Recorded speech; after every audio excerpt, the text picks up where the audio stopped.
Hallelujah. Hallelujah. தேவன் அருளி சொல்லி முடியாத ஈவுக்காக ஆண்டவருக்கு நன்றி. பரலோக ராஜ்யம் நிலத்தில் புதைக்கப்பட்ட பொக்கிஷத்துக்கு ஒப்பாய் இருக்கிற ஒரு மறை. வெளியே எல்லாருடைய கண்ணுக்கும் தெரியாத ஒரு மறைப்பொருளாக அது இருக்கிறது. அப்படினால்தான் அதனுடைய மகத்துவங்கள் அது என்ன நம்முடைய காரியம்தான் என்னென்று மக்கள் அறியாததினால்தான் என்னெல்லாமோ நடக்குது உலகத்தில். இன்று நமக்கு தருகிற சுருக்கமான ஆலோசனை, ஆண்டவராகிய தேவன் இந்த நாளில் என்ன தேடுகிறார், அவருடைய கண்கள் பூமி எங்கும் உலாவுகிறது, என்ன தேடுகிறார் என்கிறதை அறிந்து நாமளும் அப்படி ஆக ஆண்டவர் நமக்கு உதவி செய்வாராக. பரலோக ராஜ்யம் முத்துக்களை தேடுகிற வியாபாரிக்கு ஒப்பாயிருக்கு என்று இந்த வசனம் சொல்லுகின்றது. பரலோக ராஜ்யம் எதை தேடுகிறது? முத்துக்களை தேடுகிறது. அதற்கு அது ஒரு வியாபாரி யாரு என்று நாம் பார்ப்போம். தேவனுக்கு இயேசு ஏன் இந்த பூமிக்கு வந்தார்? ஆண்டவருக்கு மகிமை. அந்த முத்துக்களை உருவாக்கத்தான் பூமிக்கு வந்தார். இப்போ நம்முடைய ஜீவனை கொடுத்தாயிற்று. இப்போ அந்த முத்துக்களை அவர் தேடிக்கொண்டிருக்கின்றார். தேவாலயத்தில் நம்முடைய மத்தியிலும் தேடுகிறார், வெளியும் தேடுகிறார், எல்லா இடங்களிலும் தேடுகிறார். இரவும் பகலுடைய கண்கள் சுற்றிக்கிட்டே இருக்கு உலகம் முழுவதும். எதற்கு? அந்த முத்துக்களை கண்டுபிடிக்க, அவைகளை பரலோகத்தில் சேர்க்கணும் என்பது அவருடைய விருப்பம். அப்படினால நாம் அவைகளை கவனித்து நாமும் அந்த ஸ்டேஜை அடைய கர்த்தர் நமக்கு உதவி செய்வாராக. இப்படியே கைதட்டி கொண்டு இப்படியே நாம், அதாவது ஏதோ ஒரு கருங்கல்லை போல உலகத்தில் எத்தனை கல்லுகள் உண்டு, அப்படி ஒரு கல்லை போல இருப்பதற்கு அல்ல, வைரமாக முத்தாக நம்மை மாற்றணும் ஆண்டவர் விரும்புகின்றார். முத்தாக மாற்றி அங்கே கொண்டு போகணும் என்று விரும்புகிறார். பரலோகம் அதை தேடுகிறது. மத்தேயு சுவிசேஷம் 13ஆம் அதிகாரம் 45-46 வசனத்தையும் வாசிக்கலாம். மேலும் பரலோக ராஜ்யம் நல்ல முத்துக்களை தேடுகிற வியாபாரிக்கு ஒப்பாக இருக்கிறது. பரலோகம் எப்படி இருக்குது? பரலோகம் என்ன தேடிக்கிட்டு இருக்குது? நல்ல முத்துக்களை தேடுகிற ஒரு வியாபாரிக்கு ஒப்பா இருக்கிறது. அவன் விலை உயர்ந்த ஒரு முத்தை கண்டு போய் தனக்கு உண்டான எல்லாவற்றையும் விற்று அதை கொள்ளுகிறான். இதை காணுகிறது சிலர். இது ஒரு புதைக்கப்பட்ட மறைக்கப்பட்ட ஒன்றாக இருக்கிறது. ஆனால் பரலோகம் இந்த புலோகத்தை பார்த்து கொண்டிருக்கிறது. என்ன பார்க்கிறது? முத்துக்களை தேடுகிறது. அங்கே பரலோகத்தில் முத்துக்கள் மட்டும்தான் சேர்க்கப்படும், வேற ஒன்று அங்கே சேர்க்கப்படாது என்று வேதம் சொல்லுகின்றது. தேவனுக்கு மகிமை உண்டாவதாக. அந்த முத்துக்கள் என்றால் அவர்கள் எப்படி இருப்பார்கள் இந்த பூமியில் வாழும்போது என்கிறதை அறிந்து நானும் பரலோகத்தில் ஒரு முத்தாக இருக்கணும், தேவசமத்தில் மதிப்புக்குரிய ஒன்றாக இருக்கணும் என்ற விருப்பம் நமக்குள்ள அந்த ஏக்கம் வரணும். இல்லை எவ்வளவுதான் ஊதினாலும் நம்முடைய காதில் உரைக்காத ஒன்றாக இருக்குமானால் பயனில்லையே. இது பெரிய ஒரு ரகசியம். பரலோக ராஜ்யம் முத்துக்களை தேடுகிற வியாபாரிக்கு ஒப்பாக இருக்கிறது. பரலோகம் முத்துக்களை தேடுகிறது. அதாவது அந்த தேட்டம் எப்படி இருக்கிறதாம்? 2 நாளாகமத்தின் புஸ்தகம் 16ஆம் அதிகாரம் 9வது வாக்கியத்தை வாசிக்கலாம். தம்மை பற்றி உத்தம இருதயத்தோடு இருக்கிறவர்களுக்கு தம்முடைய வல்லமையை விளங்க பண்ணும்படி, அவர்கள் மூலமாக அவர்களில் தம்முடைய வல்லமையை விளங்க பண்ணும்படியாக கர்த்தருடைய கண்கள் பூமி எங்கும் உலாவிக் கொண்டிருக்கிறது. தேவனுக்கு மகிமை, தேவனுக்கு மகிமை. உத்தமர்கள், இந்த விலையேறப்பட்ட கல் யார் தெரியுமா? பூமியிலே வாழும்போது உத்தமர்களாக வாழுகின்றவர்கள். அந்த உத்தமர்களுக்குரிய குணம் பைபிள் எழுதியிருக்கு. தேவனுக்கு மகிமை. அவளை பற்றி வாய் திறந்து கூட ஆண்டவர் சாத்தான் இடத்துல சொன்னார், அவன் உத்தமன். யாரு? யோபு உத்தமன். அவன் உத்தமன், என்னை மறுதலிக்க மாட்டான், எந்த சூழ்நிலையில் என்னை விட்டு கொஞ்சம் கூட விலக மாட்டான், உத்தமத்தில் தவறி போக மாட்டான். தேவனுக்கு மகிமை. அந்த உத்தமனுடைய வாயில் இருந்து வருகிறவைகள் எல்லாம் பொன்னான மொழிகளாகத்தான் இருக்கும். தேவனுக்கு மகிமை உண்டாவதாக. அல்லேலூயா. இஸ்ரவேல் ஜனங்கள் வனாந்திரத்தில் வழி நடக்கிறாங்க. எங்கே? கானானுக்கு போகிறதுக்கு வழி நடந்து கொண்டு இருக்கிறாங்க. வழி நடக்கும்போது அநேக பெரிய அறிவாளிகள்லாம் உள்ள இருப்பாங்கல்ல. இல்லைப்பா இப்படி போட்டு வழி நடத்துகிறார் இந்த மோசை, ஒன்றையும் காணலை, ஒன்றும் இல்லை, வனாந்திரத்தில் குடிக்க தண்ணி எல்லாமோ கஷ்டமாக இருக்குது என்று இவர்களுக்குள்ளே அலசடி உண்டாகிறதை கண்டு மோசை எல்லாரும் வரவழைத்து சொன்னார், நீங்கள் கோத்திரத்துக்கு ஒருவராக கொண்டு வந்து நிறுத்துங்க. இந்த கோத்திரத்தாரை கானானுக்கு அனுப்பும் முதல்ல அவங்க அங்கே பார்த்துவிட்டு வந்து இங்கே மக்களுக்கு தேர்தல் சொல்லட்டும். அவர் சொன்ன மாதிரி பாலும் தேனும் ஓடுகிற தேசம்தான், அது ரொம்ப நெருங்கிட்டு பக்கத்தில் தான் இருக்குது, அங்கே எல்லா நன்மைகளும் இருக்கிறது என்று அவர்கள் வந்து சுற்றி பார்த்துட்டு வந்தாங்க. அது சுற்றி பார்த்ததில் 10 பேர் மக்களை இருக்கிற நிலையிலும் பலகீனப்படுத்திட்டாங்க. 4 பேர் கூடி பேசினா அப்படியா என்பது அவனுடைய இருக்கிற விசுவாசத்தை எடுத்து. இது சாத்தானுடைய வேலை. இவர்கள் உத்தமர்கள் அல்ல. இப்போ கர்த்தர் இந்த ஆட்களை தேடலை, உத்தமர்களை ஆக்கம் தேடுகிறார். தேவனுக்கு மகிமை உண்டாவதாக. அங்கே 10 பேர் அவிசுவாசமான வார்த்தையை சொல்லிட்டாங்க. சொல்றதெல்லாம் ஒன்றும் இல்லை. எங்கள் ஏனாக்கியர்கள் போல பெரிய நெடிய ஆட்களும் பெரிய ஆட்களும் இருக்காங்க. அவங்க பார்வையில் நாம் எப்படியோ அற்பமாக இருக்கிறோம், உயிரோடு விழுங்கி போடுவாங்க, போக முடியாது என்று சொல்லி பயணத்தை தடை செய்தார்கள். 2 பேர் மட்டும் உத்தமர்களாக இருந்தார். அந்த உத்தமர்களைத்தான் அங்கே சொல்லி இருக்கிறது பரலோகம் தேடுது. அவர்களைத்தான் இங்கே விளையாடப்பட்ட கல் என்று சொல்லி இருக்கிறது. அவர்களைத்தான் முத்து வைரம் விலைமதியாத செல்வம் அவர்கள்தான். அவர்கள்தான். ஆனபடினால இவர் 2 பேரும் வந்து ஜனங்களை தேற்றினார்கள். சொன்னால் இந்த மக்கள் கேட்க மாட்டார்கள் என்று அறிந்து அங்கிருந்து அவங்களோட செழிப்பை காட்டுவதற்காக ஒரு திராட்சை கொலையை வெட்டி ஒரு ஆள் கொண்டு வர முடியாது, 2 பேர் காவட்டு போட்டு இங்கே ஒரு ஆள் இங்கே ஒரு ஆள் கம்பை தோலை வைத்து மத்தியில் தொங்க போட்டு கொண்டு வந்து பாருங்கள், கானான் சிறப்பு, இவ்வளோ பெரிய செழிப்பான தேசம் இது என்று சொல்லி தேற்றினார்கள். அவர்களைத்தான் கர்த்தர் மேன்மையானவர்கள் எண்ணினார். என்னாகமம் 32ஆம் அதிகாரம் 11வது வாக்கியம். இன்னைக்கு அப்படிப்பட்டவர்களை பரலோகம் தேடுகிறது. அவர்களை விலைமதியாத முத்து என்று சொல்கிறது. ஆண்டவருடைய கண்கள் இந்த முத்துக்களை இரவு பகலாக உலகம் முழுவதும் சுத்திக்கிட்டே இருக்குது.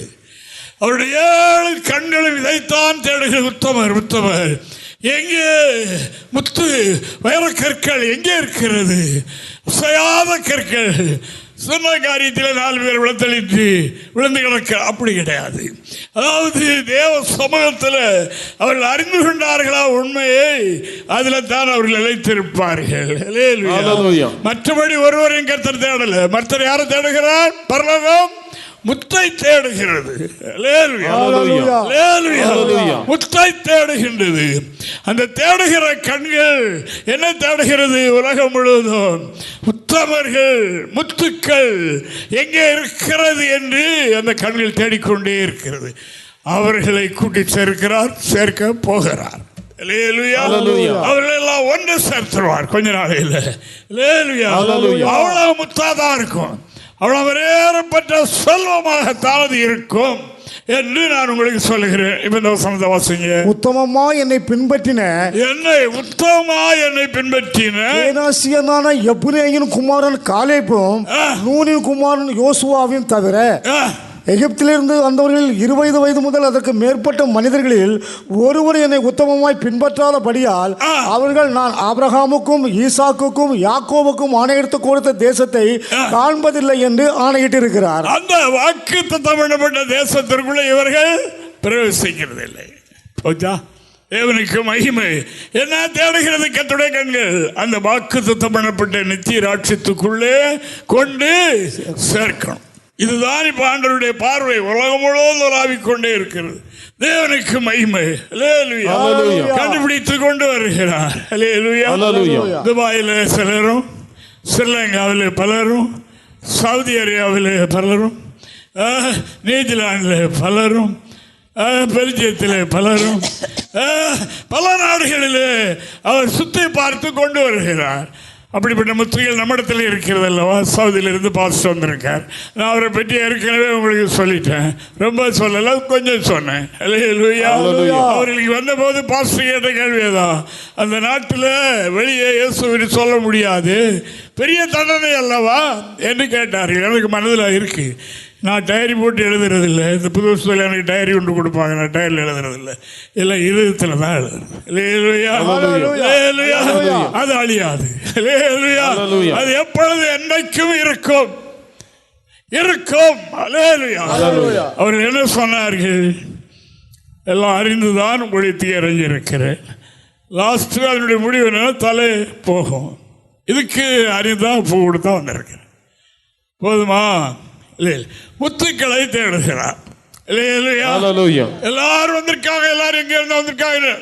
முத்துக்கள் தான் வரும், முத்துக்கள் தான் நிற்கும். நல்லா கவனித்துக் கொள்ளுங்க. அவர் என்ன, இவர் அதை பற்றி நீங்க இல்லை. ஆண்டவராகிய தேவன் என்ன தேடுகிறார்? பரலோகம் என்ன தேடுகிறது? முத்துக்களை. முத்துக்களை தேடிக்கொண்டிருக்கின்றது. அவருடைய 7 கண்களும் உலகம் முழுவதும் சுற்றி கொண்டிருக்கிறது. உத்தமர்கள் எங்கே? அவர்கள் என்னுடைய வல்லமையை அனுப்பி வல்லமை வெளிப்படுத்தணும் என்று அவர் விரும்புகின்றார். நான் யார் என்கிறதை காண்பிக்க வேண்டும். அதற்கு உத்தமர்கள் வேணும். அந்த அதாவது முத்துக்கள் எங்கே இருக்கு என்று அதை தேடி கண்டுபிடிக்கிறார்.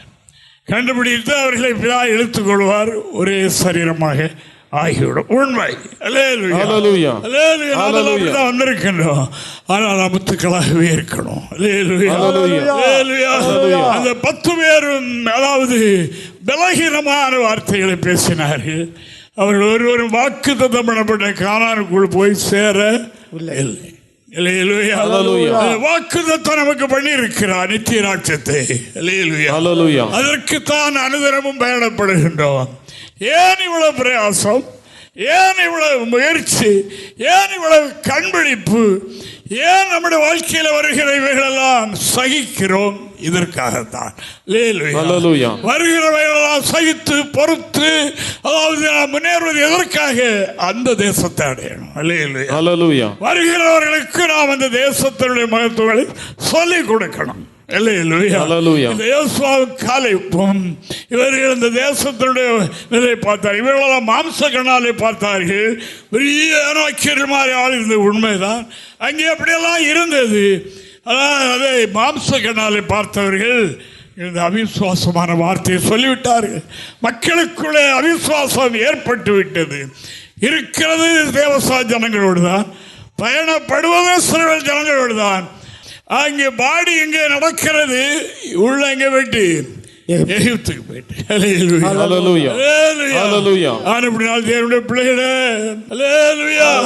வருஷத்தின் ஆரம்ப காலத்தில் வந்திருக்கின்றோம். பழையவைகள் ஒழிந்து போயின, எல்லாமே புதிதாயிரணும். அது நம்முடைய ஆவிக்குரிய ஜீவியத்தை பின்னுக்கு இழுக்காது, சோர்ந்து போக விடாது. 11ஆம் அதிகாரத்தில் விசுவாச வீரர்கள் பற்றி அங்கே எழுதியிருக்கிறது. 12ஆம் அதிகாரத்தில் எழுதியிருக்கிறது. இத்தனை திரளான சாட்சிகள் நம்மை சுற்றி நிற்க, நம்மை சூழ்ந்திருக்க, பாரமான யாவற்றையும் தள்ளிவிட்டு ஓடுங்கள் இலக்க நோக்கி. பாரத்தை சுமந்தால் போக முடியாது, நடக்க முடியாது. இந்த பாவம், இந்த உலக பாரம் ஆண்டவருடைய பாதத்தில் வைத்து விட்டு ஓடுங்க, இலக்க நோக்கி தொடருங்க. அருமையானவர்களே, பரலோகம் முத்துக்களை தேடுகிறது. அவருடைய கண்கள் பூமி எங்கு வளாவிக்கொண்டே இருக்கிறது. தம்மை யார் என்று வெளிப்படுத்துவதற்குரிய கருவிகளை தேடுகின்றார். அவர்களிலே தம்முடைய வல்லமை அனுப்பி தம்முடைய மகத்துவத்தை காண்பிக்கும்படியாக இறைவன் சுத்தம் கொண்டிருக்கின்றார். அதற்காக தேவனுக்கு மகிமை. உங்களையும் என்னையும் பரலோகத்திலே முத்துக்களாய் கொண்டு சேர்க்க விரும்பி நமக்குள்ளே தேவாவியானவர் வந்திருக்கார். பழைய ஏற்பாட்டு காலத்தில் முற்பிதாக்களின் காலத்தில் அந்த அனுபவம் அவர்களுக்கு கிடையாது. தாவீது ராஜா சொல்லும் போது, கர்த்தரை என்னுடைய கண்ணு முன்னால நிறுத்தி என்னுடைய வலது பக்கத்தில் வைத்திருக்கிறேன். நமக்கு உள்ளே இருக்கிறார். அல்லேலூயா. புதிய ஏற்பாட்டு மக்களாகிய நாம் ஆசீர்வதிக்கப்பட்டவர்கள். அல்லேலூயா. நம்முடைய சொந்த பலத்தில் அதை அடைய முடியாது. சைத்தான் கொண்டு வருகிற இந்த தீமைகளை ஜெயிக்க முடியாது என்று அறிந்த ஆண்டவர் நமக்கு பலகீனத்தில் பலன் தர, சோர்ந்த நேரத்தில் நமக்கு ஆலோசனை தர, உதவி செய்ய, முடியாத நேரத்தில் தோளை தூக்கி போட்டு சுமந்து கொண்டு விட நமக்குள்ளே பரிசுத்த ஆவி வந்திருக்கிறார். பரலோகம் என்ன எதிர்பார்க்கிறது? பரலோகம் என்ன எதிர்பார்க்கிறது? முத்துக்களை எதிர்பார்த்து கொண்டே இருக்கிறது. அதற்கு ஒரு லக்கம் உண்டு. அந்த லக்கம் நிறைவேறும் வரைக்கும் எதிர்பார்த்து கொண்டே இருக்கிறது. தேவனுக்கு மகிமை. இயேசுவோடு இருக்க, இயேசுவோடு நடக்க, இயேசுவோடு எங்கும் இருக்க ஒரு எண்ணிக்கை வைத்திருக்கிறார். அதுதான் முத்துக்கள். அந்த முத்தை பரலோகம் எதிர்பார்த்து கொண்டே இருக்கிறது. அதனுடைய எண்ணிக்கை பூரணமாக வேண்டுமே என்று எதிர்பார்த்து கொண்டிருக்கின்றது. அன்பான பிள்ளைகளே, நம்மை ஆண்டவர் முத்துக்கள் ஆக்கி அங்கே கொண்டு போவதற்கு ஆவலாக இருக்கிறார். ஆனபடினால் பரிசுத்த ஆவி சொல்லுகிறபடி செய்யுங்கள். பரிசுத்த ஆவியானவர் உங்களுக்குள் இருந்தும் சொல்லுவார், தேவ மனிதரிடத்திலிருந்தும் சொல்லுவார். அதை கேட்டு அப்படி நடப்பீர்கள் என்றால் அப்படி இருப்பீர்கள். தேவனிடத்திலிருந்து ஞான வரத்தை பெற்ற சாலமோன் சொல்லுகின்றார், பெண்களுக்கு சொன்னால் பெண்களுக்கு மட்டுமல்ல, ஆண்களுக்கும் சேர்த்துதான். குணம் குணம்.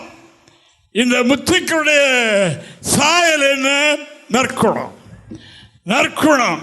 அதாவது புத்தியுள்ள ஸ்திரீ தேவனுடைய பார்வையில் எப்படி இருக்கிறார்களாம், அதனுடைய விலை என்ன என்று நீதிமொழிகள் 31ஆம் அதிகாரம் 10வது வாக்கியத்தை கேளுங்கள். கேட்டு நம்ம இந்த வேத வெளிச்சத்தில் என்ன இருக்கிறது என்கிறதை கண்டுபிடித்து அதை அகற்றும் போதுதான் நாம் விலையேறப்பட்ட முத்துக்களாக ஆக முடியும் என்று வேதம் சொல்லுகின்றது. வாசிப்போம். குணசாலியான ஸ்திரீயை கண்டுபிடிப்பவன் யார்? கண்டுபிடிப்பவன் யார்? ஆண்டவராகி தேவனுடைய கண்கள் உத்தமர்களை கண்டுபிடிக்க, உத்தமர்களை தேடி அவருடைய கண்கள் உலகம் முழுவதும் பார்க்கிறது. குணசாலியான ஸ்திரீயை கண்டுபிடிப்பவன் யார்? அவளுடைய விலை முத்துக்களை பார்க்கலும் உயர்ந்தது. அதுதான் முத்து. குணம்தான் முத்து. நம்மிலே நற்குணம் பெருக பெருக பெருக பெருக நாம் முத்தாய் மாறிவிடுகின்றோம். இந்த முத்தை தான் பரலோகம் எதிர்பார்க்கிறது. நீங்கள் அள்ளி கொடுக்கிறதுனாலேயோ முழுவதும் முழங்கால் இருக்கிறது மட்டுமல்ல, மற்ற காரியங்கள் மட்டுமல்ல, குணம் குணம் நம்மிலே மாறணும். அதாவது நாம் எல்லாரும் ஆதாமின் சந்ததிகள். நான் உருவானதே எப்படி உருவானோம்? பாவத்தில். எப்படி? தாவீது ராஜா சொல்லிட்டார், துர்க்குணத்தில் உருவானேன். அப்போ நாம நம்முடைய உருவாக்குதலே அப்படித்தான். பாவத்தில் கற்பம் தரித்தேன். இப்போ பிறக்கும் போது அந்த பாவ சரீரத்தோடு தான் மனிதன் பிறக்கிறான். துர்க்குணம், அந்த துர்க்குணம் அவன்ல தான் இருக்குது. அதை நீக்கத்தானே இயேசு வந்தார். அதை அனுதினம் மாற்றுவதற்காக தானே பரிசுத்த ஆவி தந்திருக்கின்றார். அவர் வந்து எங்கே நடத்துவார்? பரிசுத்த ஆவி சகல சத்தியத்துக்குள்ளையும் தான் நடத்துவார். தீமை நேரம் நடத்தவே மாட்டார். நம்மை அந்த சாயலுக்கு கொண்டு வர இந்த குணம், நற்குணம், தெய்வீக குணம் என்று ஒன்று உண்டல்லவா, அந்த குணம் ஆண்களுக்குள்ளே பெண்களுக்குள்ளே இருக்கணும். இது வளர்ந்துட்டு எப்படாயிருவோம்? முத்தாக மாறிவிடும். இந்த முத்தை தான் பரலோகம் எதிர்பார்க்கிறது. வேறொன்று எதிர்பார்க்கல. நாம் அப்படி நல்ல குணம் படைத்தவர்களாக மாறிவிட்டோம் என்றால் நம்மிலே முத்து சாயல் வழிபட்டுறோம். நமக்கு மதிப்பும் மரியாதையும் எல்லாமே வர ஆரம்பித்து விடும். முத்துக்கு ரொம்ப மதிப்பு உண்டு அல்லவா? அப்படினால் பரலோகம் ஏற்றுக்கொள்ளக்கூடிய ஒன்று, எதிர்பார்க்கிற ஒன்று நற்குணம். குணசாலியான ஸ்திரீயை கண்டுபிடிப்பவன் யார்? குணசாலியான புருஷனை கண்டுபிடிப்பவன் யார்? அவருடைய விலை முத்துக்களை விட பன்மடங்கு அதிகமானது. இன்னைக்கு தேவ பிள்ளைகளில் கிறிஸ்தவர்களை விடுங்க, பேர் கிறிஸ்தவங்க நிறைய இருக்காங்க. அவர்களுக்கும் பிரஜாதிகளுக்கும் எந்த வித்தியாசமும் கிடையாது. அவர்களோட அதிகமான பன்மடங்கு தீமையை தான் செய்கிறார்கள். நற்குணத்தை பார்க்க முடியாது. இப்போ புதிய எருசலேம் கர்த்தர் உருவாக்கி இருக்கிறார். எதற்காக? முத்துக்களை தயார் பண்ண. அல்லேலூயா, அல்லேலூயா, அல்லேலூயா. அதற்கு ஒரு இடம் இங்கே கொண்டு நம்மை சேர்த்திருக்கிறார். நம்மில இந்த பழைய ஜென்ம குணங்கள் இன்னும் இருக்குமானால் நாம் முத்தாய் மாற விரும்பவில்லை. ஆண்டவர் விரும்புகிறதை நாம் அறியவில்லை. தம்மை தொழுது கொள்கிறவர்கள் இப்படிப்பட்டவர்களாக இப்படி இருக்கணும் இப்பதான் விரும்புகிறார் என்று அறிந்தவர் இயேசு. இயேசுதான் அறிந்திருந்தார். தம்மை தொழுது கொள்கிறவர்கள் இப்படி ஆவியோடு மட்டுமல்ல உண்மையோடும். அது ஒரு நற்குணம் தானே. ஆனபடினால இப்படி இருக்கணும்னு அப்பதான் விரும்புகிறார். என்னென்றை வரக்கூடியவர்கள், பரலோகத்துக்கு வருகிறவர்கள் இப்படி இருக்கணும், நற்குணமுடையவர்களாக இருக்கணும், முத்துக்களாக இருக்கணும். அந்த முத்தை பரலோகம் தேடுகிறது. ஆண்டவராகிய தேவன் தினமும் உலகம் முழுவதும் சுற்றி பார்த்து கொண்டே இருக்கிறார். அந்த உத்தமமான அந்த முத்தை தேடி அதை பிடிப்பதற்கு கொண்டு வருவதற்கு அவர் விரும்புகிறார்.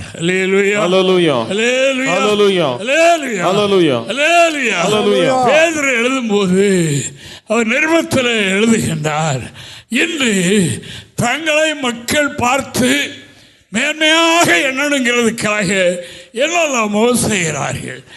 அன்று இருந்திருக்கிறது, இன்று அதை விட அதிகமாக இருக்கும். ஆனபடினால இது நமக்கும் எழுதி தரப்பட்டிருக்கிறபடியினால நாம் இதை கவனிப்போம். 1 பேதுரு 3ஆம் அதிகாரம் 4வது வாக்கியத்தை நாம் ஒருவர் வாசிப்போம். அழியாத அலங்கரிப்பாய் இருக்கிற சாந்தமும் அமைதியிலும் உள்ள ஆவியாகிய இருதயத்திலும் மறைந்திருக்கிற குணமே உங்களுக்கு அலங்காரமாய் இருக்க கடவுது. அதுவே தேவனுடைய பார்வையில் விலையேற பெற்றது. எங்க முத்துக்களை பார்க்கல விலையேற பெற்றது ஒன்றும் இல்லை, இதுதான் முத்து. அழியாத அலங்கரிப்பு, மற்றதெல்லாம் அழிஞ்சு போயிடுமே. வெளியரங்கமான அலங்கரிப்பு உங்களுக்கு அது விலையேறப்பட்டது அல்ல, தேவனுடைய பார்வையில் விலையேறப்பட்டது. எது? தேவனுக்கு ஸ்தோத்திரம். அழியாத அலங்கரிப்பு ஆகிய இந்த நற்குணம் அழியாத அலங்கரிப்பா இருக்கிற சாந்தமும் அமைதியில் உள்ள ஆவியாகிய இருதயத்தில் மறைந்திருக்கிற குணமே உங்களுக்கு அலங்காரமாய் இருக்க கடவுள். என்ன முத்துக்களுடைய லட்சணம்? என்ன? அமைதி, சாந்தம். இது முத்து.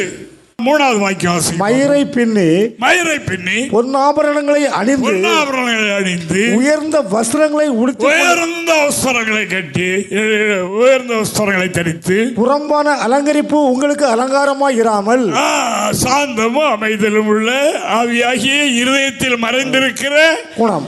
இந்த குணம் சாந்தம், அமைதி. சாந்தம், அமைதி, இது நற்குணம், இது விலையேறப்பட்டது. இது முத்துக்களுக்கு சமானமானது. இந்த முத்துக்களை தேடுவார்கள். இதனுடைய மதிப்புக்கு ஈடாக ஒன்று இல்லை. அருமையானவர்களே, நம்மை முத்தாக மாற்ற கர்த்தருடைய கண்கள் உலகம் சுத்திக்கிட்டே இருக்கு. இரவும் பகலும் தேடுகின்றது. நம்மிடத்தில் அமைதி உண்டா, சாந்தம் உண்டா என்றெல்லாம் பார்க்கிறது. கவனிங்க, அமைதி, ரொம்ப அமைதி. வெயிட்னு சொல்லுவாங்க, ஆனாலும் விட மாட்டாங்க. அப்படிலாம் இருக்கு இல்லையா? பொறுங்க இல்லை இந்த 4 வார்த்தை சொல்லி இதையும் சொல்லிடுறேன். இப்படித்தானே இருக்கிறது இன்றைக்கு. அதெல்லாம் முத்துக்கள் ஆகிறது. எப்படி? தேவனுக்கு மகிமை. நம்ம பிளாட்டில் ஒரு இடத்துல இங்கே வடக்க கல்லுங்க ராத்திரியெல்லாம் அப்படி பார்த்தா பூரா தங்க மாதிரி மீனுங்க அவ்வளோ கல்லும். அப்போ அதில் ஒரு துண்டை எடுத்துக்கொண்டு ஆசாரிட்ட காட்டு. ஆசாரி சொன்னார், ஆனால் அந்த வயதில் இருக்குது, ஆனால் அது விளையலை. இப்போ இது விளையாத ஒன்றும் செய்ய முடியாது, ஒன்றுக்கு ஆகாது. முத்தில் உள்ள ஒரு இனம்தான், அந்த வைரத்தில் ஒரு இனம்தான் இது. ஆனால் இது முதிர்ச்சி அடையலை. நாமும் இந்த முத்துகளில் ஒரு இனம்தான். அல்லேலூயா Hallelujah. அல்லேலூயா Hallelujah. அல்லேலூயா Hallelujah. அப்படினாலே அதில் ஒரு இனம் அறமுத்து ஆகணும். அல்லேலூயா. Hallelujah. ஆகாரம் சமைத்தால் இன்னும் வேகல மக்களை கொஞ்சம் பொறுன்னு சொல்லுவோம். வேகாமல் கொடுக்க முடியாது. மரத்தில் இருக்கிற காய்கனி இன்னும் விளையில கொஞ்சம் பொறுத்து வெயிட் பண்ணு, இன்னொரு ஒரு வாரம் ஆகட்டும். அதே போல் நாமெல்லாம் கடவுளுடைய பிள்ளைகள் தான். முத்தாகணும், வேகணும், விளையணும். இல்லையா நாம அடையணும். சாந்தனம் நம்ம இந்த வெளிச்சத்தில் நீங்கள் வச்சுக்கிடுங்க, குறிப்பு வச்சுக்கிடுங்க, மனதில் வச்சுக்கிடுங்க, வீட்டில் போய் இதில் இதை வச்சு அந்த வெளிச்சத்தில் பார்க்கணும். பார்த்து என்கிட்ட சாந்தம் உண்டா, அமைதி உண்டா நீ பார்க்கணும். இதுதான் உள்ள மறைஞ்சிருக்கிற குணம். இல்லையா? இது சந்தர்ப்பம் வரும்போது தெரியும் உள்ளத்தில் இந்த குணமுடையவர்கள் பேசாமல் இருக்கிறாங்களே, அமைதியாக இருக்காங்களே. கணவர் என்ன சொன்னாலும் அவர் சொல்றது தப்பு தான், ஆனாலும் பேசாமல் இருக்காங்களே. மனைவி சொல்றது சரியில்லை, ஆனாலும் பேசாமல் இருக்காங்களே. அமைதி. இதுதான் அந்த முத்து ஆகிறதுக்குரிய செய்தி. இதைத்தான் கர்த்தர் எதிர்பார்க்க, பரலோகம் இதைத்தான் எதிர்பார்க்குது. தேவனுக்கு மகிமை. தேவனுடைய பிள்ளைகளே, வருடங்கள் பல ஆயிடுச்சு. புதிய வருடம் இப்போ தாண்டி 2வது வாரத்தில் இருக்கிறோம். இந்த வருஷத்தில் நமக்கு அநேக வாக்குத்தத்தங்களை நிறைவேற்ற விரும்பி இருக்கிறார். அவைகளை ஒருவனும் பூட்ட மாட்டான் என்று சொல்லி இருக்கின்றார். யாருக்கு என்றும் அதில் எழுதியிருக்கிறது, நீங்கள் படிச்சு பார்த்துருப்பீங்க. என்னுடைய நாமத்தை மறுதலியாமலும் என்னுடைய வசனத்தை கை கொள்ளுகிறதுமாகி உங்களுக்கு திறந்த வாசல் வைத்திருக்கிறேன். இதை ஒருவனும் பூட்ட முடியாது. அப்ப இதுவரைக்கும் அப்படி இல்லாவிட்டால் இந்த வருடத்தில் அப்படி ஆயிரணும். ஆகி இந்த வாக்குத்தத்தத்தை சொந்தரிக்க நாம் ரெடி ஆகணும். அதுதான் தேவனுக்கு மகிமை. அப்படினால் அன்பான தேவனுடைய பிள்ளைகளே, கர்த்தருடைய வார்த்தை என்ன சொல்கிறது? பரலோகம் நம்ம எல்லாரையும் முத்துவாக எதிர்பார்க்கிறது. முத்தாகி அங்கே வரணும் என்று எதிர்பார்க்கிறது. இந்த நற்குணங்கள், இந்த உத்தமம் நம்மிலே வர வேண்டும். இதுதான் முத்து வளர்றதுக்குரிய செய்தி. முன்பு அப்படி இருந்தால் இப்பொழுது அப்படி இல்லை, இப்பொழுது இப்படி வீட்டிலே சொல்லணும். அதாவது தேவனுக்கு மகிமை உண்டாவதாக. அந்த இந்த 31ஆம் அதிகாரத்தெல்லாம் படிக்கும்போது இந்த குணசாலியான ஸ்திரியை புருஷன் என்ன செய்வாராம்? வாழ்த்துவார். வாழ்த்துவார். இப்படிப்பட்ட குணநமையில பெருகிட்டா புருஷன் என்ன செய்வாரா? வாழ்த்துவார். மனைவி என்ன செய்வாங்க? வாழ்த்துவாங்க. முன்பு மாறி அல்ல, இவர்கள் இப்பொழுது மாறிவிட்டார்கள் என்று சொல்ல முடியாக நம்மிலே இவைகள் பெருக வேண்டும் என்று ஆண்டவர் விரும்புகின்றார். திருச்சபைக்குள்ளே நாம் என்ன கற்றுக்கொள்கிறோம், என்ன கற்றிருக்கிறோம் என்கிறதை கவனிங்க. அழுத்தம் திருத்தம் உங்களுக்கு நான் மெதுவாக பேசுகிறேன். இதை கொஞ்சம் கூட மனதில் நீ வைத்து கவனித்து நடவுங்கள். பிரசவம் தப்பு பண்ணிட்டா கூட பரவாயில்ல, மனைவி பண்ணால் பரவாயில்ல, வாங்கிக்கலாம், திரும்ப வாங்கிக்கலாம். இதுதான் அந்த முத்துடைய வளர்ச்சி. இதைத்தான் பரலோகம் எதிர்பார்க்கிறது. சாந்தம், அமைதி மிகவும் அவசியமான காரியம் என்று காண வேண்டும். தேவனுக்கு முன்பாக நாம் உத்தமர்களாக இருக்கணும். ஒருபோது அந்த உத்தமரை விட்டு மக்கள் விலகவோ அவர்கள் பலகீனப்படுவதற்கு ஏதுவாக நாம் இருக்கக்கூடாது என்று இறைவாக்கு சொல்லுகின்றனர். இதை நாம் எங்கே போய் கற்றுக்கொள்வது? தேவ மனிதர்கள் மூலமாக நமக்கு தேவன் தருகின்றார். இயேசுவாமி சொன்னார், நான் சாந்தமும் மனத்தாழ்மையுமாக இருக்கிறேன், என்னிடத்தில் வந்து கற்றுக்கொள்ளுங்கள். நீங்க படிங்க. அவரை பார்த்து தான் கற்றுக்கொள்ள முடியும், வேற எந்த சாமியை பார்த்தும் கற்றுக்கொள்ள முடியாது. இஸ்தர்களை பாதுகாத்து துஷ்டர்களை நிக்கரகம் பண்ணுகிற கூட்டங்கள் தான் உலகத்தில் பெரிய இருக்கிறது. அரசியல்லையோ மற்றதில்லையோ அதிகாரங்களையோ அப்படித்தான். இஷ்டமானவர்களுக்கு உதவி செய்வார்கள், அவர்களுக்கு பிடிக்கவில்லை என்றால் தீமை செய்வார்கள். நமது ஆண்டவர் அப்படி அல்ல. ஹல்லேலூயா. ஆனபடியால் அவரிடத்திலே கற்றுக்கொண்டால் நாம் அவரை போல மாறிவிடலாம். ஹல்லேலூயா. அதைத்தான் இந்த ஆண்டவர் எதிர்பார்க்கிறார்.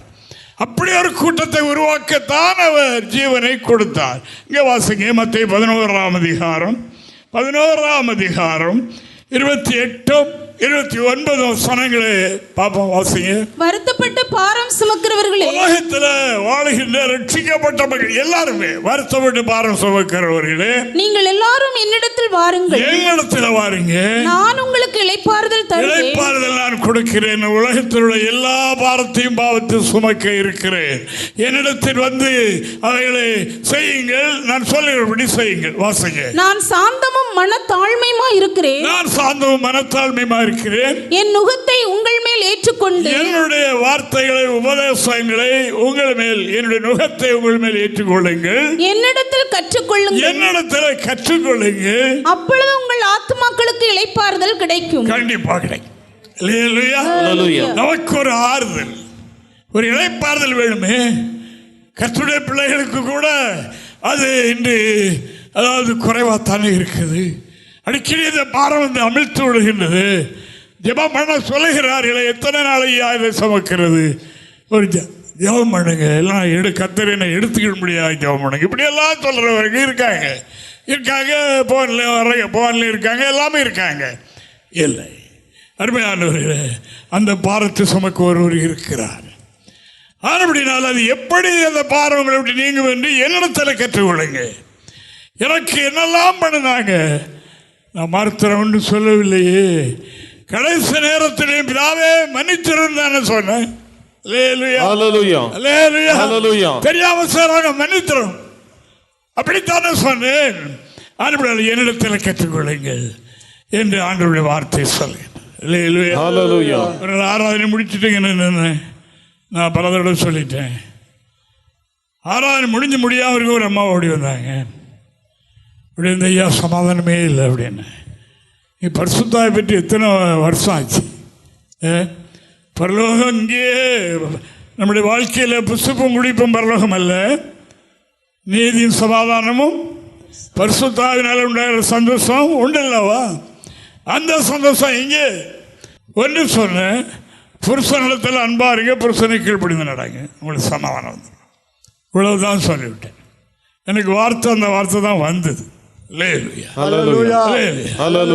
மனைவி உண்மை நம்பி வந்திருக்கிறபடியினால் அந்த மனைவியிடத்தில் அன்பாயிரும். மனைவி புருஷனிடத்தில் பயபக்தியா இருக்கணும், கணவன் மனைவியிடத்தில் அன்பா இருக்கணும். ரெண்டு பிரமாணமும் இருக்கு. அப்படி இருந்து விட்டால் என்ன இருக்கும்? சமாதானம் இருக்கும், கண்டிப்பா இருக்கும். சுவாமி சொன்னார் பாருங்க, அந்த ஒரு வசனத்தை கூட படிச்சிடலாம். யோவான் 15ஆம் அதிகாரம் 11-12. என்னுடைய சந்தோஷம் உங்களில் நிலைத்திருக்கும்படி, என்னுடைய சந்தோஷம் உங்களில் நிலைத்திருக்கும்படி, உங்கள் சந்தோஷம் நிறைவாயிருக்கும்படி, சந்தோஷம் நிலைத்திருக்கும்படியாகவும் உங்களுடைய சந்தோஷம் நிறைவாயிருக்கும்படியாகவும் இவைகளை உங்களுக்கு சொன்னேன். நான் உங்களில் அன்பாயிருக்கிறது போல, நான் உங்களில் எப்படி அன்பா இருக்கிறேனோ நீங்களும் ஒருவரில் ஒருவர் அன்பாயிருக்க வேண்டும் என்பதே என்னுடைய கற்பனையாய் இருக்கிறது. கற்பனை, பிரதான கற்பனை. அப்படி இருப்பீர்கள் என்று சொன்னால் சமாதானம் நிலைத்திருக்கும், சமாதானம் பெரிதாயிரும். வேறொரு இல்லைன்னா பாரத்தை சுமந்துகிட்டே தான் இருக்கணும். அவர்களுடைய இடத்துல அவரவர்கள் புருஷருக்கு கொடுக்க வேண்டிய கனத்தை சரியாய் கொடுத்தால் ஒரு பாரமும் இல்லை, ஒரு பாரமும் வராது. கொடுக்காவிட்டால் உங்களுக்கு தெரியுமே, இப்போ எல்லாம் எங்கே இருக்கீங்களே, குடும்பஸ்தர் தானே இருக்கிறீங்க, எல்லாருக்கும் தெரியுமே அல்லவா? புருஷனை எழுத்து வச்சு அப்படி இப்படின்னு நியாயத்தை பேசிட்டு நினச்சிங்கன்னா உங்களுடைய விழுந்துருக்கு என்ன பேரும்? சமாதானம் போயிடும், குறைஞ்சு போயிடும். இப்படியே நீடித்தால் சமாதானம் நிலைத்திருக்காது. பிரதான கற்பனை இதுதான். ஒருவர் அன்பு செலுத்துங்கள், அவரவர்கள் செய்ய வேண்டிய கடமைகளை சரியா செய்யுங்கள், அப்போ சமாதானம் சமாதானம். ஹல்லேலூயா. இதைத்தான் பரலோகம் எதிர்பார்க்குது. அதைத்தான் இயேசு சொன்னார், என்னிடத்தில் கற்றுக்கொள்ளுங்க, நான் பரலோகத்திலிருந்து வந்திருக்கிறேன் அல்லவா, அங்கே நீங்கள் வர வேண்டும் என்று பரலோகம் எதிர்பார்த்துக்கிட்டு இருக்கு. நீங்கள் இப்படி ஆகுங்க, குணத்தில் வைரம், அதாவது விலையேறப்பட்ட செல்வம் ஆக வேண்டும் என்று சொன்னால் என்ன செய்யணும்? நம்முடைய வாழ்க்கையில் இப்படி எல்லாம் இருக்கணும். நம்மிடத்தில் அதாவது சாந்தம், அமைதி, பொறுமை, பெற்றுக்கொண்ட ரட்சிப்பிலே உத்தமம், அது எந்த வழியாக பெற்றுக்கொண்டோம் என்ற நன்றி உணர்வு நமக்கு இருக்கும்போது நம்முடைய சாயல் மாறிக்கொண்டே இருக்கும். பழைய மாம்சக்கிரியை நம்மிலே இருக்காது இருக்காது இருக்காது. அது கொஞ்சம் கொஞ்சமாக நீங்கிக்கிட்டே இருக்கும். நாம் இவைகளை விடாமல் இருந்தால் அது நம்மிலே தான் இருக்கும். ஏனால் நம்முடைய ஜென்ம குணம் அது. ஜென்ம குணம் என்றால் உற்பத்தி குணம். அங்கே அது உருவானது. வெளியே வந்து வளர வளர வளர இந்த பாவ சரீரம் வளர வளர அதுவும் வளரணும். அதை அழித்து போட வேண்டும், அழித்து போட வேண்டும். அந்த குணம் யாரிடத்தில் வந்ததோ, குணசாலியான ஸ்திரியை, குணசாலியான புருஷனை கண்டுபிடிப்பவன் யார்? அவருடைய விலை முத்துக்களை வைரங்களை பார்க்கிற மேலானது. அதைத்தான் பரலோகம் எதிர்பார்க்குது. ஒரு முத்து வைக்கிறது. இந்த குணங்கள் தான் முத்து. இந்த குணமுடையவர்களை தான் அங்கே பரலோகம் எதிர்பார்க்குது. இங்கே பலவிதமான சீர்கெட்ட குணங்களை நான் வைத்துக் கொண்டு இருந்தால் அங்கே போக முடியாது. கானானுக்குள்ளே அத்தனை லட்சம் மக்களிலே 2 பேர் எகிப்திலிருந்து புறப்பட்டதில் 2 பேர் மட்டும் தானே போய் சேர்ந்தாங்க. அவங்க எப்படி உத்தமர்களாக இருந்தாங்க. ஆண்டவர் அவர்களை கண்டுபிடித்தார். முத்துக்களாக இருந்தார்கள். இன்றும் அவருடைய பெயர் விளங்குகின்றது. அப்படினால் பெயர் மங்கி போகாது. முத்து ஒருபோதும் அழியாது. அது அப்படியே தான் இருக்கும். இவ்வளோ நாள் மண்ணை தோண்டி மண்ணுகளை போச்சு போடுங்க, வெளியெடுத்து தொடச்சிட்டிங்கன்னா அதே கெப்பாசிட்டி தான் இருக்கும். கொஞ்சமும் அதனுடைய கேரக்டர் குறையாது. ஆனபடினா அருமையானவர்களே, உலகத்தில் வாழ்ந்தாலும் முத்துக்களாய் வாழ வேண்டும். இந்த முத்தைத்தான் பரலோகம் எதிர்பார்த்து கொண்டு இருக்கிறது. சந்தர்ப்பம் வரும்போது பழைய மனிதனை காட்டிவிடக்கூடாது, பழைய மனுஷியை காட்டிவிடக்கூடாது. நம்முடைய சாட்சி அதுதான். எங்கள் சபைக்கு வாங்க, அங்கே இப்படி அதான் பரலோகத்துக்கு போகிற. அது 2வது. முதல்ல என்னிலே பாருங்க. இயேசுவை பார்க்கணுமா, பிதாவை பார்க்கணுமா, என்னிலே பாருங்கள் என்று இயேசு சொன்னார். பிதாவை எங்களுக்கு காண்பியும் என்று கேட்டவர்களுக்கு அவர் சொன்ன என்ன பதில்? என்னை கண்டவன் பிதாவை கண்டார். அதுக்காக இன்னைக்கு சொல்லுகிற மாதிரி பிதா கிடையாது, பரிசுத்தா கிடையாது, அப்படி கிடையாது. அதாவது என்னை பார்த்துவிட்டால் பிதாவும் அப்படித்தான் இருப்பார். ஆனால் என்னை கண்டவன் பிதாவை கண்டான் என்று சொல்லுகிறதா, அதான் சரியான பொருள். தேவனுக்கு மகிமை. அன்பான தேவனுடைய பிள்ளைகளை, இயேசுவை காண்பிப்பதும் தேவனை அறிகிற அறிவில் வளர்ந்து வருகிற திருச்சபையை காண்பிப்பதும் நம்மிலே. உத்தமர்களா இருக்கணும். நம்முடைய வாழ்க்கையிலே சாந்தம், அமைதி கண்டிப்பா இருக்கணும். இங்க போடுற சத்தம் இங்க கேட்க கூடாது. நான் ரூம்ல இருந்து சில சத்தங்களை கேட்பேன். நல்ல காரியமா தான் இருக்கும். வேத வசனத்தை குறித்து வாக்குவாதங்கள் நடக்கும். அவர் நான் சொல்லதான் சரி, இவர் நான் சொல்லதான் சரி அப்படின்னு சொல்ல வெளியே கேட்கும்போது சண்டை போடுற மாதிரி. ஆனால் சண்டை இல்லை, அமைதி அமைதி. கணவனிடத்தில் நல்ல காரியம் தான் புத்திமதியை சொல்லுவோம். அமைதியாக சாந்தமாக அது சொல்லும் போது அது தப்பல்ல. அது தப்பல்ல. அது வந்து சாந்தம், அமைதி இல்லாமல் போடுற சத்தம் 4 வீட்டுக்கு கேட்க, அந்த வீட்டில் என்னடா சண்டை போட்டு நடக்காங்க, ஞாயிற்றுக்கிழமை கோயிலுக்கு போகிறாங்கன்னு சொல்கிற மாதிரி நம்மளோட வாழ்க்கை இருக்கக்கூடாது. சரியா? ஆமாம். தேவனுக்கு மகிமை. இப்போ ஆண்டவராகி தேவன் ஒரு ஊழியத்தை முடித்து விட்டு எருசலேமுக்கு போவதற்கு மனதாக இருந்தார். எருசலேமில் உள்ளவர்கள் அதை கேள்விப்பட்டு இங்கே வர வேண்டாம் என்று சொல்லிவிட்டார். இதை கேட்ட சீடர்கள் 2 பேர், யாக்கோபும் யோவான். பேதுரு, யாக்கோபு, யோவான் 3 பேரும் ஆண்டவருக்கு பிரதானமானவர்கள். எந்த கிரிகளை முக்கியமான கிரியை நடப்பிக்க இந்த 3 பேர் தான் கூட்டு போவார். அவர் எல்லாவற்றையும் சுவாசிக்கிறவர். இப்போ ஆண்டவர் மேல கடும் வைராக்கியம் உள்ளவர்கள். இந்த வைராக்கியம் அவர்கள் இருந்தபடியினால் இயேசுவை இவ்வளவு பெரிய ஒரு மகானை எத்தனையோ பேர் கூப்பிட்டுக்கிட்டு இருக்காங்க, அழைச்சிக்கிட்டு இருக்காங்க. அங்கெல்லாம் இவர் போகலையே. எருசலேமுக்கு வாரேன் என்று சொன்னாரு, வரக்கூடாது என்று தடுக்கிறார்களே. ஆண்டவர் ரிக்வெஸ்ட் கேட்டேன், ஆண்டவரே எலியா அக்கினி இறக்கிற மாதிரி இறக்கிறோமா? எப்படி என்ன கேட்குறாங்க? எலியா அக்கினி இறக்கி அவ்வளோ எரிச்சு விட்டார்ல, இப்போ அவ்வளோ பேரை எரிஞ்சு விட்டாச்சுன்னா நமக்கு எவ்வளோ பெரிய மதிப்பு பாருங்க, எவ்வளோ பெரிய இது இருக்கும். அவரை எதிர்க்கப்படாது, எதிர்த்தா எரிச்சு விடாரு. அப்படி செய்ய எங்களுக்கு உரிமை விடும் என்று கேட்டார். ஆண்டவர் திரும்பி பார்த்து என்ன கேட்டார்? ஆமாம் அப்படி செய்யுங்க. ஏன்னா வைராக்கியம், சபை மேல வைராக்கியம், சத்தியத்தின் மேல் வைராக்கியம், அது வேற மாதிரி மாம்சத்தில் வந்துடக்கூடாது. அதுதான் நான் உங்களுக்கு சொல்றேன். அப்ப எல்லாவற்றையும் அது கெடுத்து போடும். ஆண்டவர் திரும்பி பார்த்து சொன்னார், எந்த ஆவியை பெற்றீங்க? யாரிடத்தில் உள்ள ஆவியை பெற்றீங்க? நான் அப்படியா என்று கேட்டார். கேட்டு கடிந்து கொண்டார். பாவிகளை அழிக்க வரவில்லை, பாவிகளை ரட்சிக்கதான் வந்தேன். ஆனபடினால் அன்பான தேவனுடைய பிள்ளைகளை சாந்தம் நம்முடைய வாழ்க்கையில், அமைதி நம்முடைய வாழ்க்கையில் உத்தமம் இருக்கு.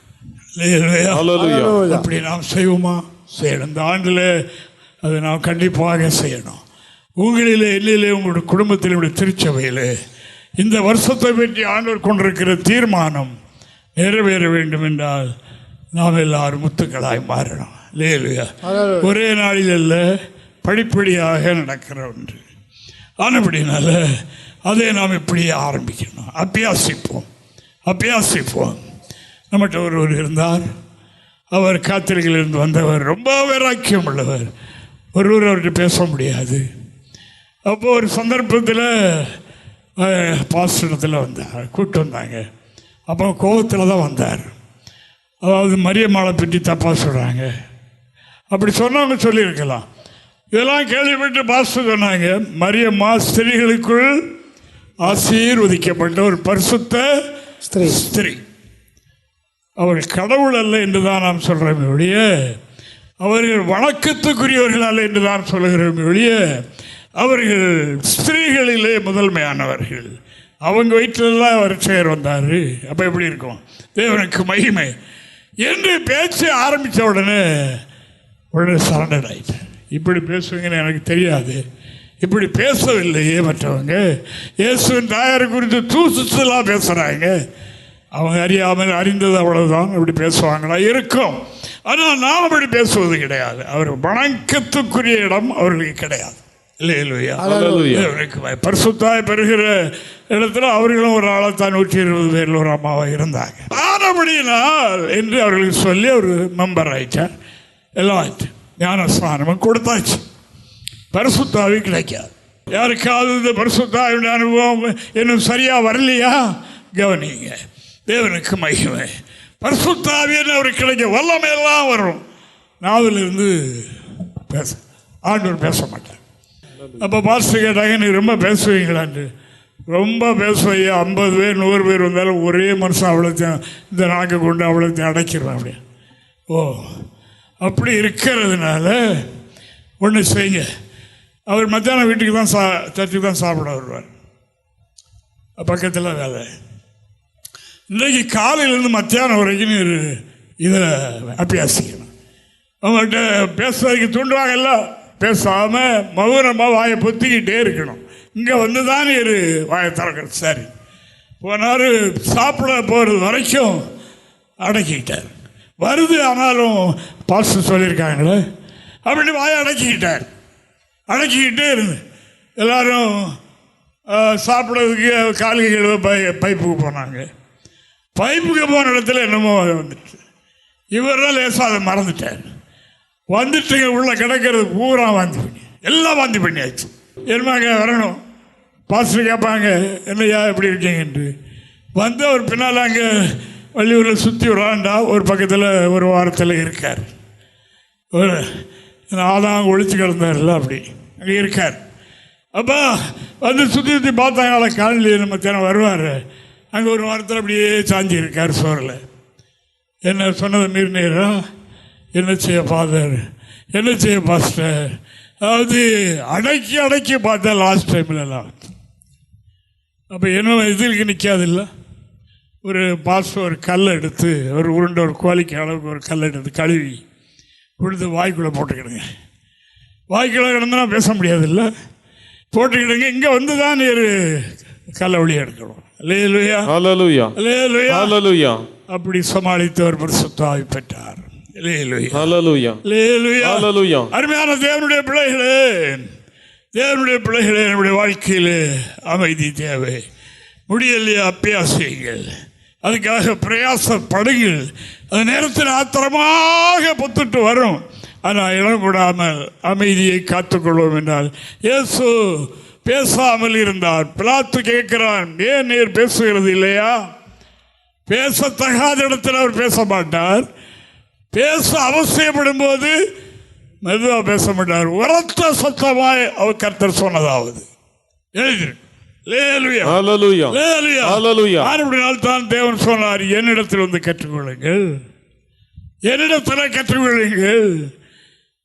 என்னை வைத்தார்கள், காரி துப்பினார்கள், கண்ணை கட்டினார்கள், என்னெல்லாமோ பேசினார்கள். அமைதி இல்லாவிட்டால் இன்று நமக்கெல்லாம் ரட்சிப்பு கிடைத்திருக்காது. அவர் உடனே சிலை விட்டு இறங்குவார், நாங்கள் விசுவாசிக்கிறோன்னா.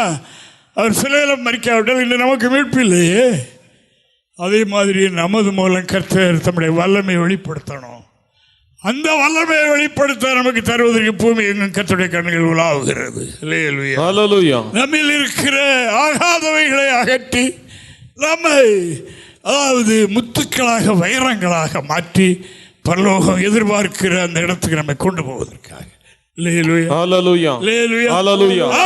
அன்பான கர்த்தருடைய பிள்ளைகளே, இங்கே மட்டுமல்ல, நீங்க கவனிங்க, உங்க வீட்டில் எப்பொழுதும் கர்த்தருடைய கண்கள் பார்த்து கொண்டே இருக்கு. தேவனை நாம் ஆராதிக்கிறோம். அப்படினால் அவருடைய நோக்கம் என்ன? நம்மை கடிந்து கொண்டு தாழ்த்துறதுக்கா? நம்மை சரி பண்ணி ஒரு முத்தாக ஒருவரை மாற்றி பரலோகம் எதிர்பார்க்கிறது அல்லவா, அங்கு கொண்டு சேர்க்க, அங்கே பரலோகத்திலே நம்மை கொண்டு சேர்ப்பதற்காக ஆண்டவராகிய தேவன் விரும்பி இருக்கிறார். இன்று நமக்கு தருகிற ஆலோசனை, நாளாயிற்று இயேசு வரப்போகிறார், பரலோகம் எதிர்பார்க்கிறது, முத்தெல்லாம் ரெடி ஆயிட்டான், முத்துக்களை எதிர்பார்த்து கொண்டிருக்கிறது, ரெடி ஆயிட்டான்னு பார்க்கிறார்.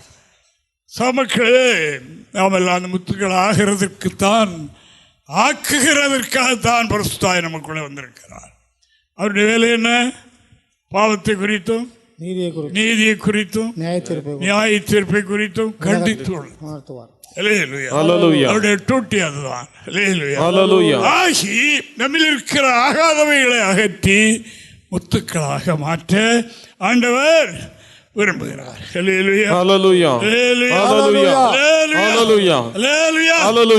ஆனபடினால, அதாவது சுருக்கமாக அப்போஸ்தலன் எழுதும்போது என்ன எழுதுகிறார் என்றால், அப்போஸ்தலனாகிய பேதுரு, நீங்கள் வளரணும். போன வருஷத்தை மாதிரி இருக்கக்கூடாது.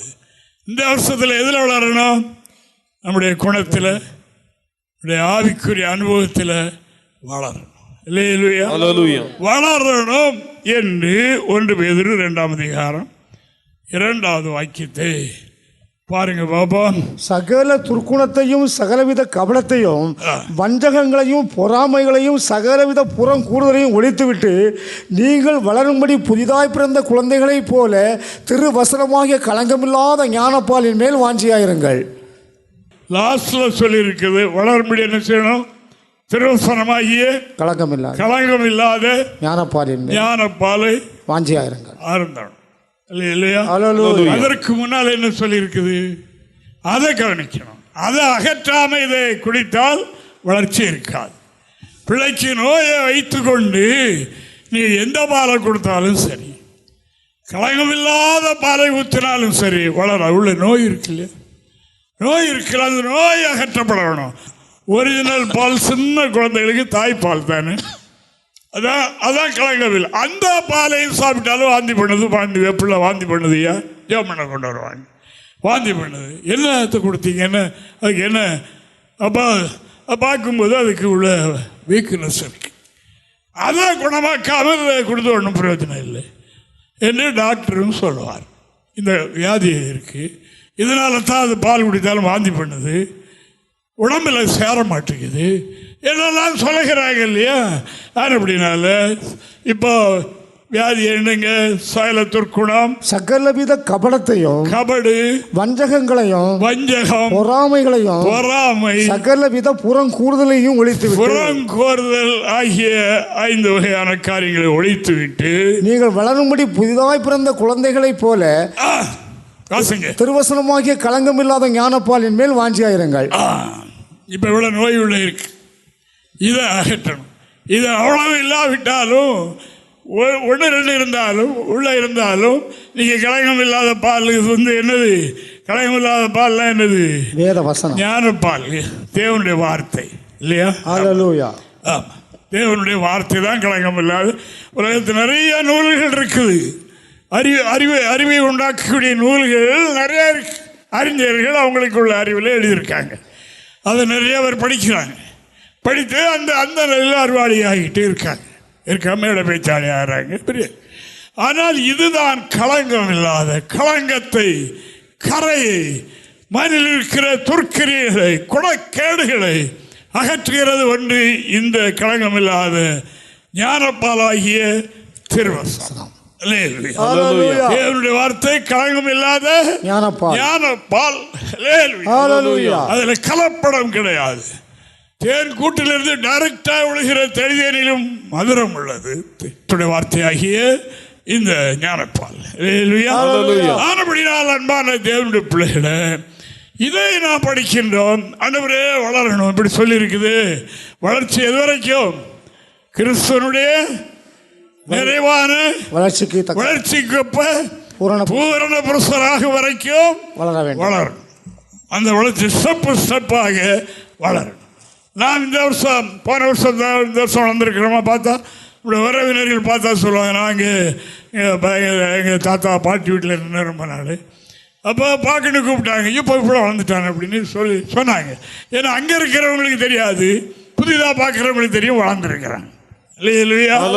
அதே மாதிரி நம்மை பார்க்கிறவர்கள் சொல்லணும், இவர்கள் ஆவிக்குரிய ஜீவிதத்தில் வளர்ந்து விட்டார்கள், நிறைய மாற்றம் முத்துக்களாகி கொண்டே இருக்கிறார்கள். முத்துக்களாகணும். முத்தைத்தான் பரலோகம் எதிர்பார்க்கிறது, வேறு ஒன்றையும் இல்லை. மாம்சவரத்தும் பரலோகத்துக்குள்ள போகாது, அங்கே இடம் இல்லை. பரலோகம் என்ன எதிர்பார்க்கிறது? முத்தை தான் எதிர்பார்க்கிறது. நாம் ஒரு முத்தாக, ஒரு சிறிய முத்தாக, பெரிய முத்து 1000 முத்துக்களாகணும். முத்துதான் இது. நம்முடைய உத்தமத்தை யோபு சொல்றாரு அல்லவா, என்னுடைய ஆவி பிரிய மட்டும் உத்தமத்தை விட்டு விலகு, உத்தமத்தை என்னை விட்டு விலக்கு. இந்த ஆவி கிடைக்கிற வரைக்கும் உத்தமத்தை விலக்க மாட்டேன். இதுதான் கிறிஸ்தவம், இதுதான் சபையினுடைய நோக்கம் என்பதை நான் உங்களுக்கு சொல்லி தருகிறேன். அப்படி மனதில் வைத்துக் கொள்ளுங்க. இன்றைக்கு உள்ள வாக்கியம் பரலோக முத்தை எதிர்பார்க்கிறது. ஆண்டவரே, அந்த முத்தாக மாறி நான் அங்கே வரணும், அந்த பரலோகம் எதிர்பார்க்கிறது. ஆமென், ஆமென். அங்கே நானும் வரணும். இன்று கேட்ட இவ்விதமான குணங்கள்லாம் என்னிடத்தில் இருக்கிறதா? இவைகளெல்லாம் இந்த 5 வகையான நோய்கள் நம்ம இருக்கும் வரைக்கும் காயமில்லாத அந்த ஞானப்பாலை பைபிளை எத்தனை தடவை படித்தாலும் சரி, எத்தனை தடவை மனப்பாடம் பண்ணினாலும் சரி, அந்த ஞானப்பாலின் மூலம் நமக்கு வளர்ச்சி உண்டாகும். அதே குணம் தானே, அதே அளவில் தான் அது இருக்கிறது. கவனிங்க, சந்தர்ப்பங்கள், இப்படி ஒரு சந்தர்ப்பம் நமக்கு கிடைக்குமா என்று யோசியுங்கள். இந்த சந்தர்ப்பத்தை நீங்கள் பயன்படுத்திக்கிடுங்க. பரலோகம் எதிர்பார்த்து கொண்டிருக்கிறது, தம்முடைய பிள்ளைகளை எதிர்பார்த்து கொண்டிருக்கிறது. ஆமென். ஹalleluya ஆமென். ஹalleluya எந்த பிள்ளைகளை முத்தாகி மாறி போகணும். அல்லேலூயா. ஹalleluya பரலோகம் முத்துக்களை எதிர்பார்க்கிற வியாபாரிக்கு ஒப்பாக இருக்கு என்று கர்த்தருடைய வார்த்தை சொல்லுகிறபடியினால் அதை நாம் செய்வோம். இயேசு இந்த பூமியில் வந்தது, இயேசு இந்த பூமியில் நம்முடைய ஜீவனை கொடுத்தது அதற்காகத்தான். இன்று அநேகர் சொல்ற மாதிரி பெரிய கூட்டம், பெரிய ஆடல் பாடல் இல்லை. அவர் எதுக்கு வந்தார்? அந்த ஒரு வசனத்தை மட்டும் வாசிங்க பாப்போம். 26-27 வாசிங்க. திருவசனத்தை கொண்டு தண்ணீர் முழுக்கினால் சுத்திகரித்து பரிசுத்தமாக்குகிறதற்கும், தாமதை திருவசனத்தை கொண்டு தண்ணீர் முழுக்கினால் சுத்திகரிப்பதற்கும் பரிசுத்தமாக்குறதற்கும், கரை திரை முதலானவைகள் ஒன்றும் இல்லாமல், எப்படி கரை திரை முதலானவைகள் ஒன்றுமில்லாமல் பரிசுத்தமும் பிழையற்றதுமான மகிமை உள்ள சபையாக அதை தமக்கு முன் நிறுத்திக் கொள்வதற்கு தம்மை தாமே அதற்காக ஒப்பு கொடுத்தார். தேவனுக்கு மகிமை. அல்லேலூயா. அல்லேலூயா. அல்லேலூயா. இயேசு பூமிக்கு வந்ததும் அவர் ஜீவனை கொடுத்ததும் ஒரு புனிதமான கூட்டத்தை, ஒரு சபை உருவாக்கி அதை தனக்கு முன்னால நிறுத்திக்கொள்ள, தமக்கு முன்னால் அதை நிறுத்திக் கொள்வதற்கு தம்மை ஒப்பு கொடுத்தார். அதற்காக ஒப்பு கொடுத்தார். வேற ஒன்றுக்கு இல்லை.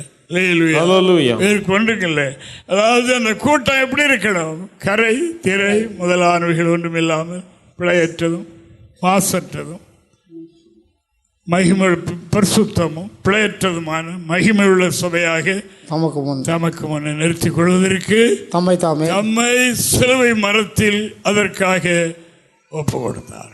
இதை மனதில் வைத்து நீங்கள் அப்படி செய்யுங்க. மோசே ஒரு கோபக்காரர் தான். என்ன கோபம்? தேவ ஜனங்களை அவன் அடிக்கிறானே, சித்திரவதை பண்ணுகிறானே என்று அவர் வெளியே வந்து உலாவி பார்க்கும்போது ஒரு எகிப்தியன் ஒரு இஸ்ரவேலனை அடித்தான். இந்த கோபம் கொண்டவர் ஒரே அடியை அடித்து மண்ணுக்குள்ளே பூத்து வைத்து விட்டார் என்று நாம் காணுகிறோம். அந்த மோசே எல்லாரிலும் சார்ந்த குணமுள்ள புருஷனாக இருந்தார். தேவ வல்லமையினால் மாற்றப்பட்டார். பைபிள் அப்படி எழுதியிருக்கிறது. தாசனாகிய மோசே போல ஒருவனும் இல்லை, சார்ந்த குணமுள்ளவன். அவங்களோடு தீர்க்க தரிசிகளாகி உங்களிடத்தில் தீர்க்க தரிசனத்தில் பேசலாம், என்னோடு கூட முகமுகமாய் பேசுகிறவன் என்று சொன்னார். அப்படினால் உங்களையும் என்னையும் உலகத்துக்கு எடுத்துக்காட்டாக நமது மூலம் தேவ வல்லமை வெளிப்படும்படியாக ஆண்டவராகிய தேவன் விரும்புகின்றார். அதுக்கு அவருடைய கண்கள் பார்த்து கொண்டே தம்முடைய பிள்ளைகளை நம்மையும் பார்க்கிறார். பார்த்து நாம் அந்த முத்தாக மாற வேண்டும். அதுக்கு மாறாக இருக்கிற குணங்களை அகற்றணும். அதுக்குரிய அந்த குணங்களை அகற்றணும். மாம்சத்தின் கிரியை வெளியரங்கமாக இருக்கின்றன, அவை யாவன என்று 17 கிரியைகள் அதில் எழுதியிருக்கிறது. அந்த அதிகாரத்தில் இப்படிப்பட்டவர்கள் தேவனுடைய ராஜ்யத்தை சுதந்திரிப்பதில்லை என்று முன்னமே உங்களுக்கு சொன்னேன், மறுபடியும் சொல்லுகிறேன் என்று அவர் சொல்லுகிறார். அதுதான் ஆபத்து. கடைசியில் சொல்லிட்டார்கள், இந்த கிரியைகள் யாரிடத்தில் இருக்கிறதோ, விடவில்லையோ விட விரும்பவில்லையோ அங்கே போக முடியாது. பரலோகம் இவர்களை எதிர்பார்க்கல, முத்துக்களை எதிர்பார்க்கல. ஆனால் நான் முத்துக்களாக மாறி இவைகளெல்லாம் என்று போக அப்போஸ்தலன் சொன்ன மாதிரி மனிதனுக்கும் தேவனுக்கும் முன்பாக குற்றமற்ற மனச்சாட்சியோடு இருக்க பிரயாசப்படுகிறேன். ஆயிட்டுன்னு சொல்லல, அது லாஸ்டில் சொன்னார். ஆனால் அவர் லாஸ்டில் சொன்னார், இப்படி கிறிஸ்துவனுடைய அச்சடையாளத்தை தரித்திருக்கிறேன், ஒருவன் என்னை வருத்தப்படுத்தாத அப்படி சொன்னார். அதுக்கு முன்னாலே அவர் சொன்னது என்ன? பிரயாசப்படுகிறேன். நாம் எல்லாரும் ஆயில்ல, ஒரு ஆயிலில் ஆகிறதுக்கு பிரயாசப்படுகிறேன். பிரயாசப்படுவோம் என்று கேட்ட வார்த்தை மனதில் கொண்டு, ஆண்டவரே என்னிடத்தில் இப்படிப்பட்ட காரியங்கள் இருக்கிறதா என்கிறதை கவனித்து பார்த்து நாம் சாந்த அமைதி, உத்தமமான குணம், தேவனுக்கு பிரியமில்லாத மாம்ச குணங்கள் எது இருக்கிறதோ விடுதலை பெற பிரயாசப்படுவோம். நாமளும் ஒரு உத்தாக மாறி பரலோகம் எதிர்பார்க்கிற அந்த நிலையை நாம் அடைவோம். கர்த்தர் அனைவரையும் ஆசீர்வதிப்பார். ஆமென். எங்களை தொடர்பு கொள்ள வேண்டிய முகவரி: புதிய எருசலேம் சபை, 3/248 ஏ தெற்கு சானல் கரை, அனந்தன் பாலம், சாலேம் நகர், ஆசாரிப்பள்ளம் போஸ்ட், நாகர்கோவில் 629201. எங்களது தொலைபேசி எண் 8931313126 மற்றும் 94895299462.